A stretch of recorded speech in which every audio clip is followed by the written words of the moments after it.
Welcome to the American Med Spa Association podcast, Medical Spa Insider. This week, AmSpa President and CSO Cathy Christensen is speaking with Nick Liguori from the firm Liguori Accounting.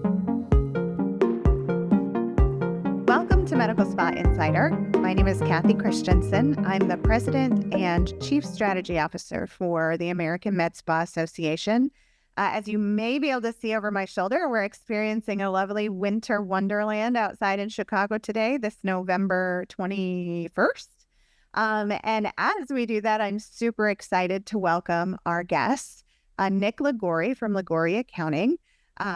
He is a vendor member. Him and his company are vendor member at AmSpa.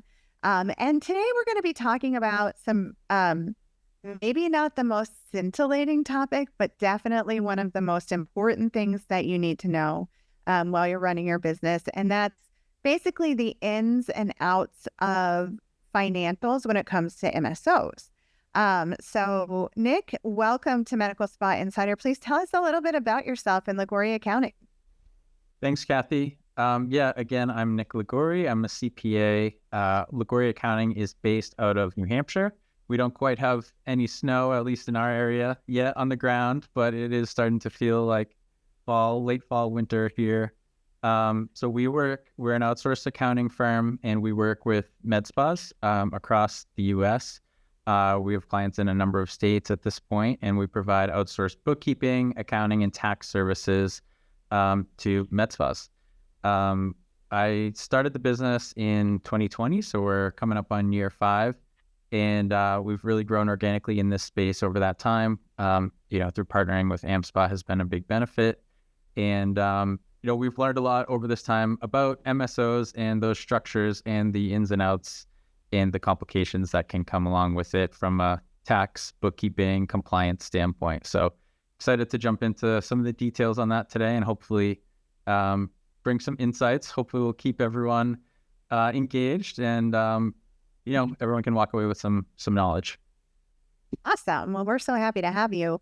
This is one of those topics. One of the things that I've been lucky enough to do is moderate our success panels at our boot camps and oftentimes at Medical Spa Show. And I will say almost every single time when we talk about resources, and the most important and also the most commonly outsourced is the bookkeeping and the taxes. It's not something that I think a lot of people understand. And I know that it's very specific based on industry. So one of the interesting things about medical spas, and commonly like in dental practices too, as well, is the MSO structure. Can you tell us just a little bit more about what that looks like? Most people probably listening to the podcast do understand it, but it is a unique way that of ownership in the space that kind of brings along entrepreneurs and professionals together. Right. Define that a little bit for us before we jump into the accounting. For sure. So just from a high level, the main concept or benefit of the MSO structure is so that non-physicians can own a med spa essentially in states where that is restricted. So oftentimes, if it's a CPOM state where there's restrictions on who can own a medical practice, that's where the MSO structure comes into play and then allows non-physicians to own part of that business. So in its basic structure, there's 2 main entities that make up the business as a whole. So there's the MSO, which is the management service organization, and then there's the clinic entity. So the clinic entity needs to be owned by a doctor, at least majority owned by a physician. And this is really the compliance piece here and why, that setup is key for compliance. The MSO can be owned by anyone. The MSO is not providing any medical services. They are providing management services to the clinic. And what holds these 2 entities together is the MSA, so the Management Services Agreement. And this defines all the terms and, most importantly from our standpoint, from the accounting and tax side, the management service fee and how that is structured and, defines the flow of funds between the 2 entities. So that's really the big components.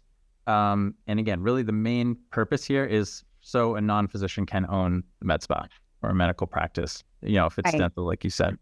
Exactly. So I know this is something we talk about a lot with Bertadato.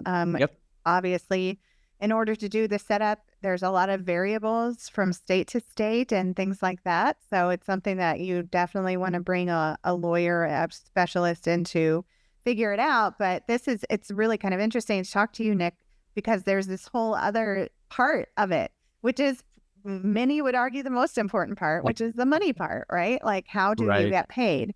How is Yep. everybody getting paid? How do the taxes work? So, as we kind of talk about that structure, which involves, like you said, two entities, what are the most common places where practices get tripped up on this arrangement? And, in any way, things that we should be looking out for, but from a tax perspective as well, what's going on there? Like, how do you keep all of that straight? Because I know Right. even when you're looking at a diagram of an MSO, it can be confusing. So For sure. I can only imagine the taxes.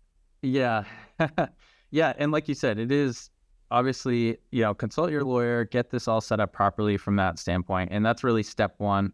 Step two is now carrying this out and properly managing these two entities and the flow of funds, taxes, compliance, all that stuff happens afterwards. Just signing the agreement is really just the start of that. And it's really what happens next to make sure you're compliant. So really, I would say the biggest common pitfall is really not acting in accordance with that MSA.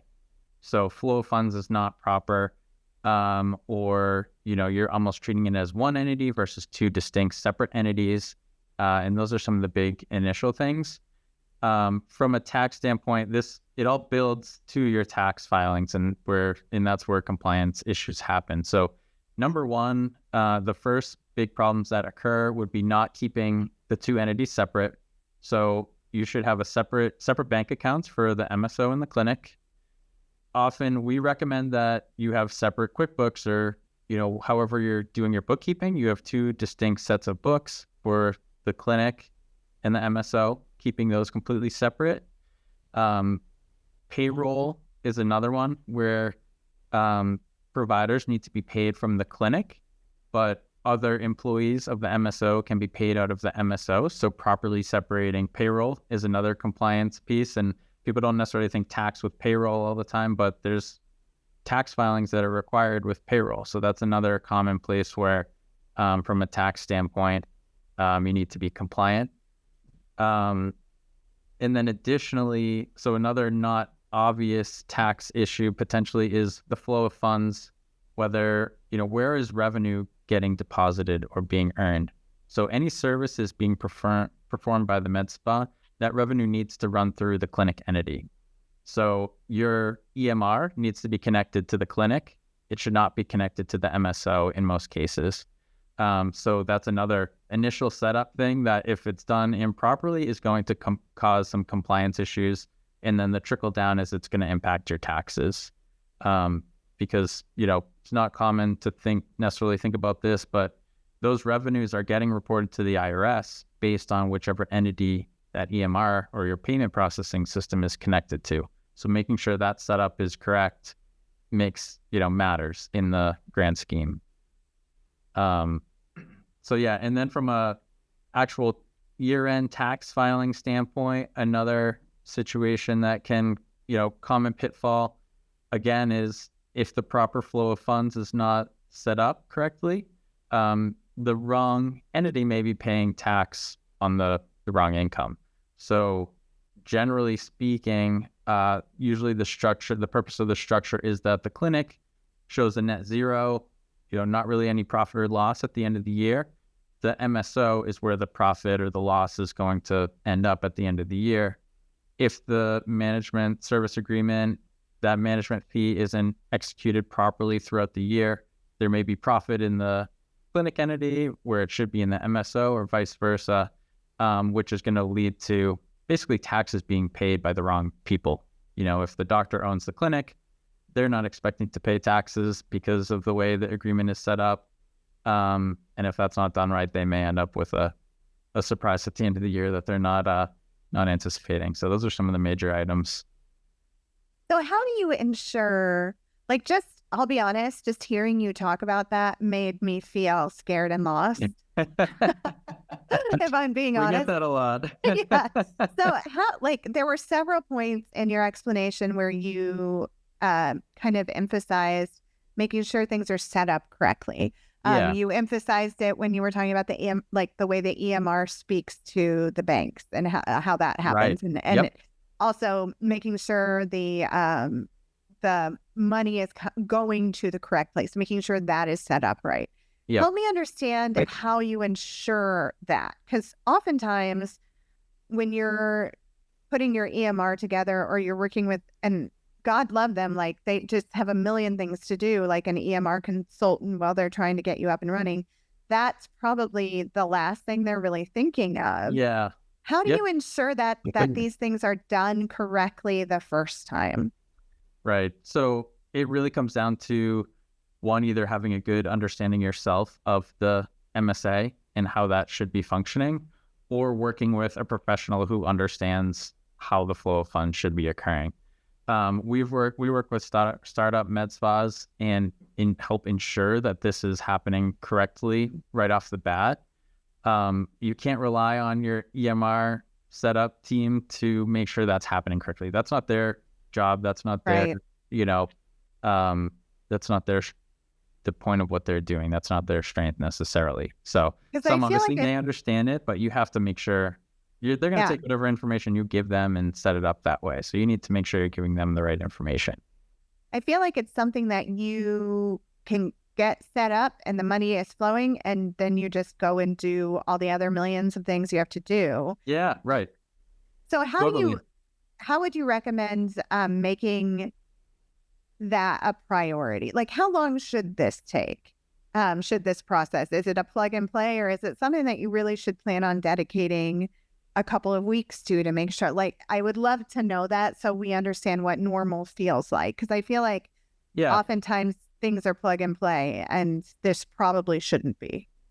Right. It doesn't necessarily need to take a long time, but it's just making sure it's done right. I mean, I think it can be done over a week or two without any issue, but it's really working, bringing your team of professionals together to make sure the setup happens properly. So it's, your legal team is the first, group that you're working with to get the agreements in place, set up the legal entities and structure them the way they should be structured. So that's really step one.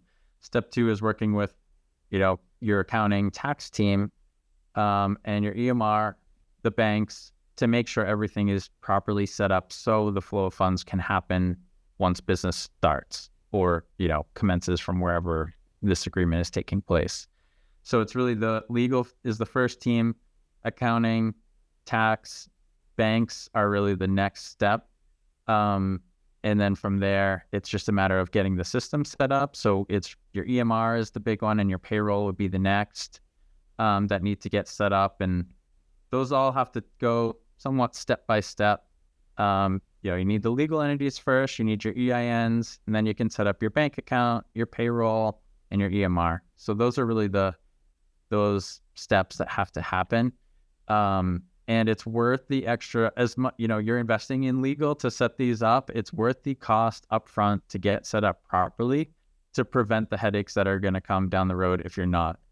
Because we've definitely seen it where this setup hasn't happened properly and it's almost just treated as one entity or there's not separate bank accounts, and it's just going to lead to issues down the road. And it's much harder to unwind those problems than it is to get them set up initially properly. Because really, once it's set up properly and the flow is happening the way it's supposed to with the business, it takes a little bit of learning to understand it and know the system. But once it's set up and running, it's gonna run properly going forward. So that setup is key.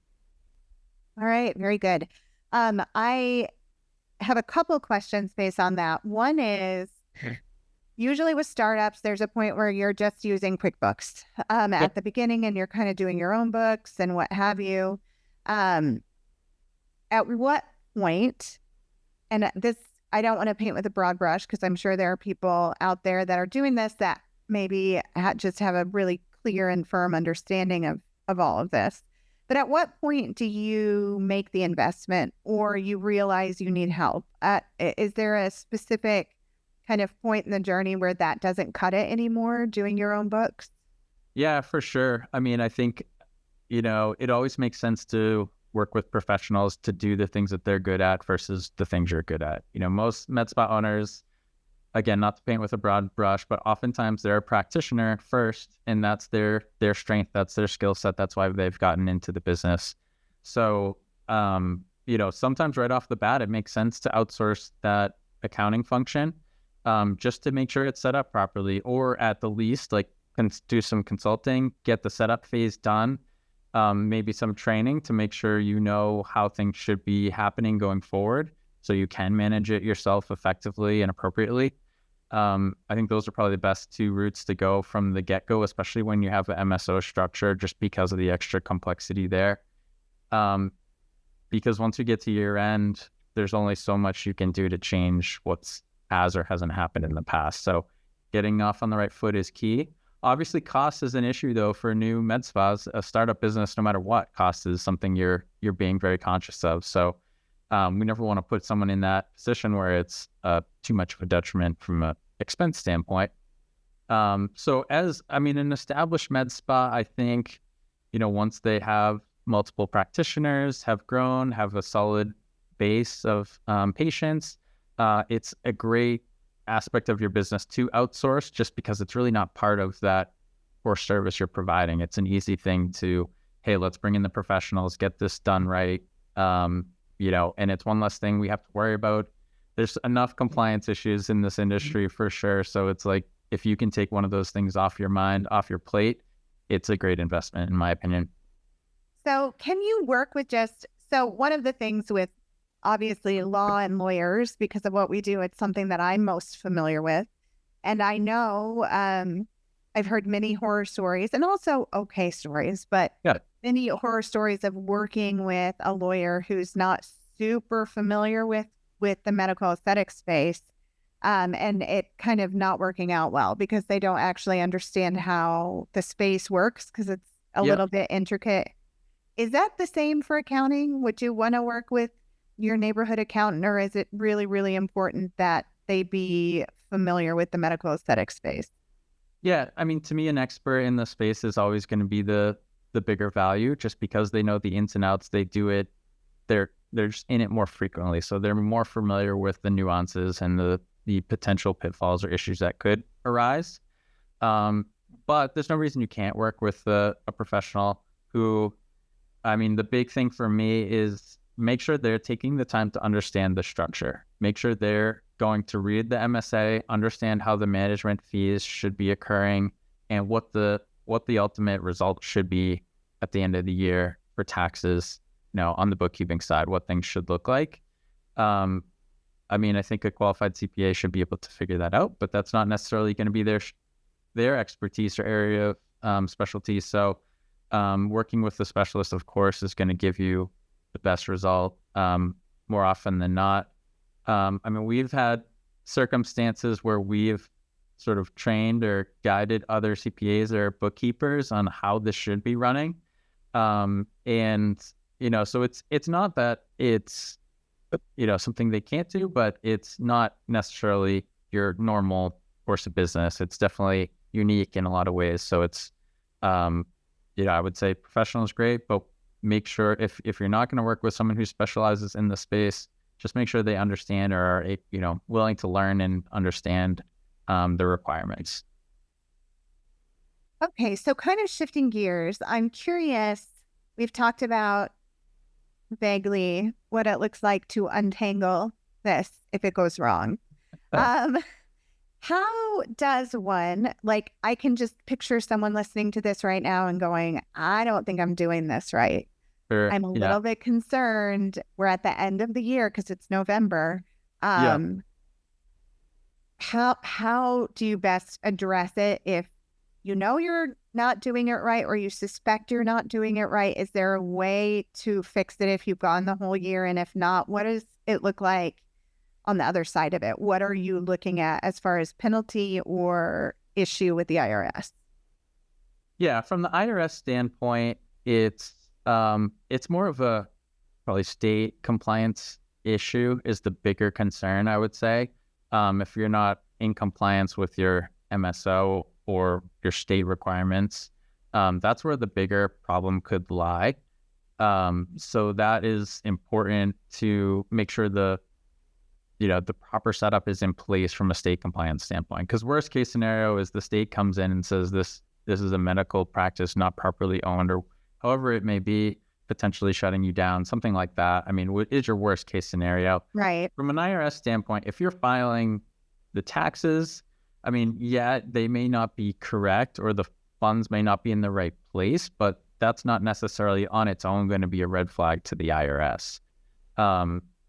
So it's really, if it's not separate, the biggest thing, I guess let's take a common scenario. And what we'll often see is there's not two distinct sets of books. Okay, so it's the MSO and the clinic are just all in one QuickBooks and there's no distinction. Maybe the flow of funds is incorrect there. And now we need to untangle it for tax time because we have two separate tax returns to file. You have two separate legal entities. They each need to file a tax return. What do? So that's where it gets tough. And it's almost, you have to break out those components. So you need to break out the revenue for the clinic, the payroll for the clinic, and separate that. The other expenses need to be broken out to the MSO. And then that management fee almost needs to be recreated to determine, what that should have been between the MSO and the clinic. And you can only do so much retroactively as far as, if the invoice from January wasn't paid by the clinic properly, there's nothing you can do to go back and change that necessarily in reality. On paper, obviously, you can sort of correct that. So it's a challenge for sure and can lead to some issues.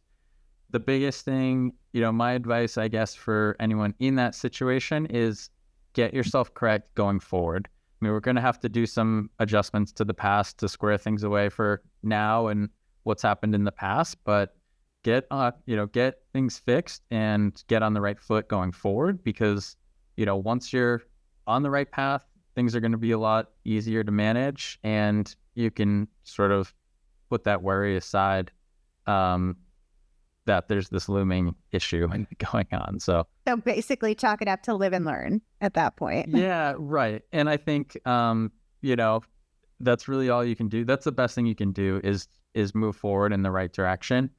And that may be a process to untangle for sure.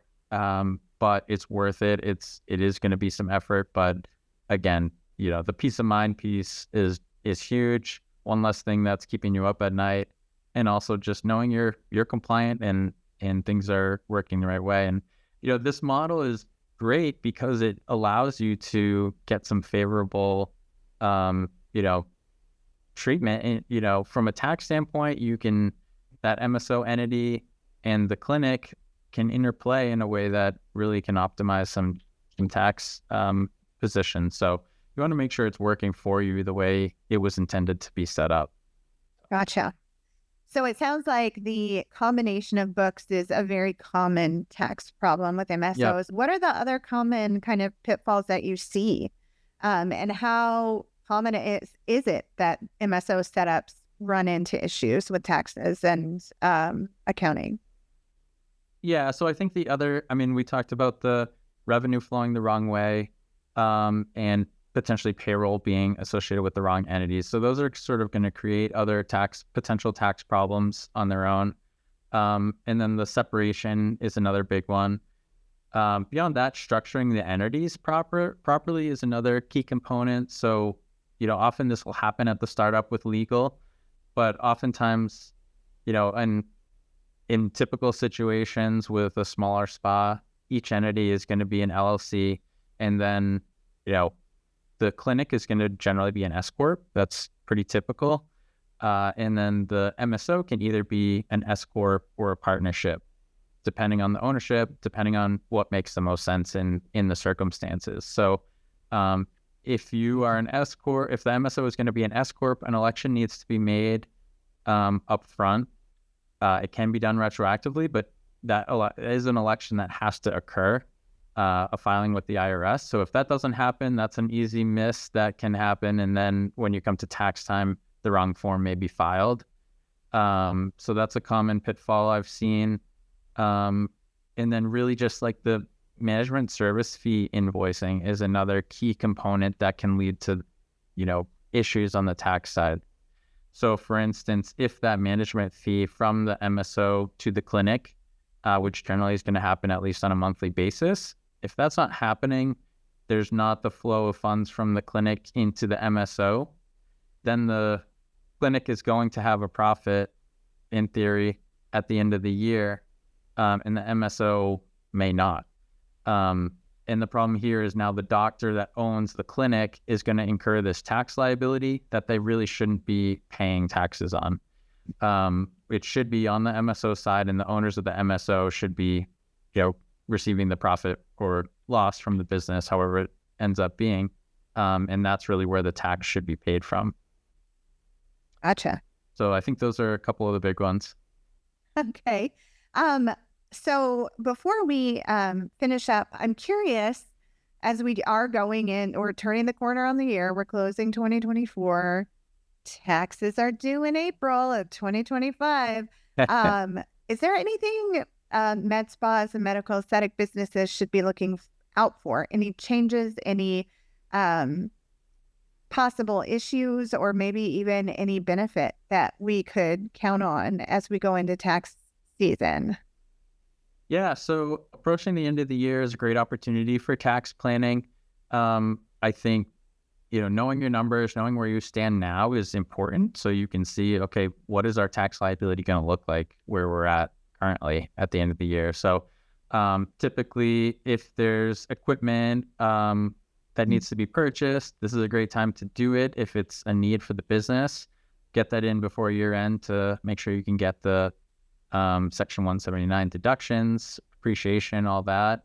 And, the other big one is retirement planning, making sure you're contributing to your retirement accounts, maximizing those kind of typical deductions that you have access to as a business owner. And I think the big thing too, which we always talk about with our clients, is being prepared and making estimated tax payments throughout the year. Obviously, we're getting close to the end here, but it's still not too late. It's better to know what your tax is going to be now than it is in April 15th. Yes. And have to scramble. So even now, it's not too late to do tax planning. So, connect with your professional, your CPA, reach out to us, and, get an idea of where things stand now so you can plan for it. Plan your cash flow. You don't want to be scrambling in April to come up with the money to pay the IRS, and just really, it's being proactive. And that's, another benefit of working with a professional is that they're going to hold you accountable in some ways to being proactive with tax planning. So that's key, I think, as you approach year end. As far as what the future holds for tax law and what's coming down the pipe there, it's hard to say. Obviously, with the administrative changes, there's definitely uncertainties. So, what we do know is what the rules are this year, and that's what we can control. The future, your guess is as good as mine as to how things will change with that. So very good. And how would you recommend people stay on top of it?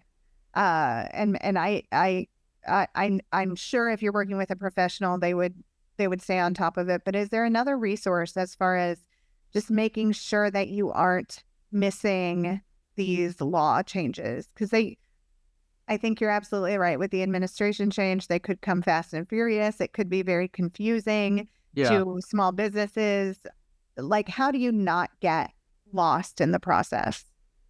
Yeah, great question. And it's tough. That's a challenge for sure. I mean, for professionals and, anyone, it's a challenge to sift through some of the noise on these sort of things. So I always say go back to the source. Yep. The IRS usually will put out publications when there's changes that are occurring, and that's going to be your source of truth. And, if you don't understand that, reach out to your professional and say, hey, I saw this came out. What does it mean for me? Does it impact me? Does it not? Because oftentimes it may not, but sometimes it does. So, if you see an article and you're unsure if it applies, try and trace that back to the source. I think that's always a good rule of thumb, because then you're not getting someone else's opinion on the matter. You're getting the source information.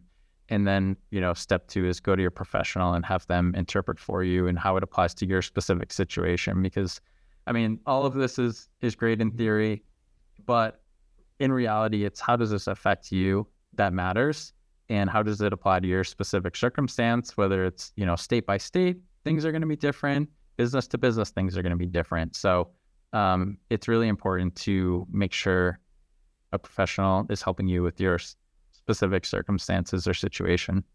Yeah, no, I agree. In this crazy world, it's good to know what to worry about and what not to worry about. For sure. Well, Nick, I appreciate your time. I appreciate all your wisdom. And I know you're a vendor affiliate with AmSpa, but if people are wanting to reach out to you, what's the best way for them to find you? Yeah. So you can find us online. So through AmSpa, of course, you can find us. There'll be links to our website there. And then just on our website, LiguoriCPA.com, you can find us and reach out to us that way. We should have some information there. We'll also be putting a blog post out on the MSO structure and how it impacts your tax and accounting situation. So that'll be another resource that's on our website in the upcoming weeks for people to check out. And of course, reach out to us if we can assist you in any way. All right. And it's Liguori, Liguori. Correct. CPA.com, right? You got it. All right, cool. Thank you so much, Nick. I may be calling you after this, so just know that. Awesome. Right. Thanks, Cathy. Thanks, Nick. All right, and that's it. Great job. Thank you so much. Yeah, thank you. I hope made sense. Hopefully it wasn't too in the weeds, but not at all. I think it was great. It's nice. It's honestly, if you aren't financially minded, it's really nice to hear a calm professional voice about it, because it just kind of takes the scary away, if that makes sense. Yeah, I know. And that's often half the battle is breaking it down so people just can understand the basics of it. That's what I find day to day when we're talking to people about it. So totally. Yeah. Awesome. Well, thank you so much. All right. Thank you. Appreciate it. Have a great Thanksgiving. You too. Thank you for watching the Medical Spa Insider podcast. Please make sure to subscribe to our channel for future videos and podcasts. For more information about the American Med Spa Association, please check our description below.